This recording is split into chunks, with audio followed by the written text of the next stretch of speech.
আসসালামু আলাইকুম। আমি আঁকি হাসান বলছি। আপনারা সবাই কেমন আছেন? আশা করি আল্লাহর রহমতে আপনারা সবাই ভালো আছেন। আপনাদের দোয়ায় আল্লাহর রহমতে আমিও ভালো আছি। আমি আজকে মূলা দিয়ে, সিম দিয়ে, নতুন আলু দিয়ে একটা তরকারি রান্না করে দেখাবো। আমি যেভাবে রান্না করি সেভাবে শেয়ার করতেছি আপনাদের সাথে। সাথে থাকেন। আমি মাছটা একটু চচ্চড়ি করে নেব। মূলার ভিতরে যে মাছটা দেবো একটু হাতে মাখায়ে এখানে আমি পেঁয়াজ, রসুন বাটা আর হলো ঝাল আর হলুদের গুঁড়ো, লবণ দিয়ে তেল দিয়ে একটু মাখাই নিছি, একটু চচ্চড়ি করে নেব, তাহলে এটা স্বাদটা একটু ভালো আসবে। আমি এইভাবে করে মাছটা করে নিচ্ছি। এখানে আমি বিভিন্ন ধরনের মাছ নিচ্ছি। ছোটো মাছ দিয়ে এই তরকারিটা রান্না করলে অনেক সুন্দর লাগে। এইভাবে করে রান্না করলে আমি একটু চচ্চড়ি করে নেব, সাথে থাকেন।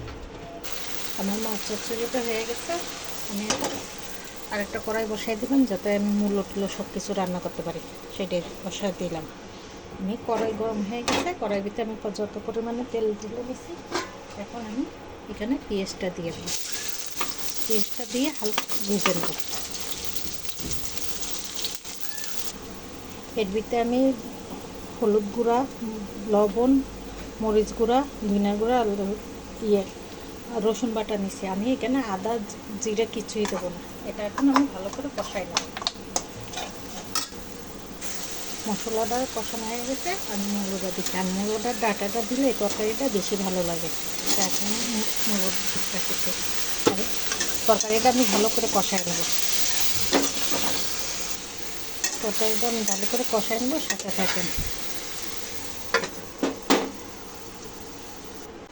এই যে আমার এটা দেখেন কষানো হয়ে গেছে, প্রায় আমার অর্ধেকটা সিদ্ধ হয়ে গেছে। এই পর্যায়ে আমি টমেটো দিয়ে দেবো। এই যে আমি টমেটো দিয়ে এবার টমেটোটা ভালো করে করে নেব, কষাই নেব।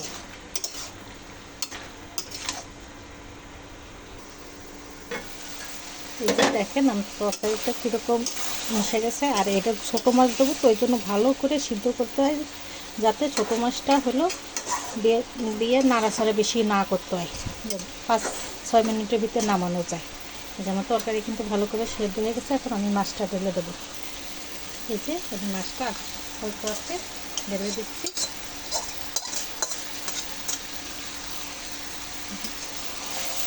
এবার সামান্য পানি দেবো।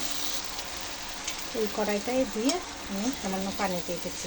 এটা একদম মানে ঝোল টানবেও না, মাখা মাখা ঝোল থাকে, সেই হিসাবে এটা ঝোল দিয়ে দিচ্ছি আমি। আর আমি ভয়েসটা হলো যখন আমি ভিডিও করি তখন ভয়েসটা দিয়ে দিই। আমি আলাদা করে ভয়েসটা দিতে পারিনি, এর জন্য আমার ভিডিওতে অনেক আশেপাশে সাউন্ড আসতে পারে, আপনারা এড়াই যাবেন দয়া করে। আর আমার ভিডিওটা যদি ভালো লেগে থাকে লাইক কমেন্ট শেয়ার করতে বলবেন না। আর পাশে থাকা বেল আইকনটি ক্লিক করে দেবেন, পরবর্তী ভিডিও যাতে দ্রুত পৌঁছে যায়। আর আমার আগের আইডিটা চলে গেছে, আঁকি হাসান যে আইডিটা আগে ছিল সেই আইডিটা চলে গেছে। আবার নতুন করেই আমি আঁকি হাসান আইডিতে ইউটিউবে খুলছি। আর ওই আইডিটাই যেরকম আপনারা সাপোর্ট করছেন, আশা করি এই আইডিটাও সাপোর্ট করবেন।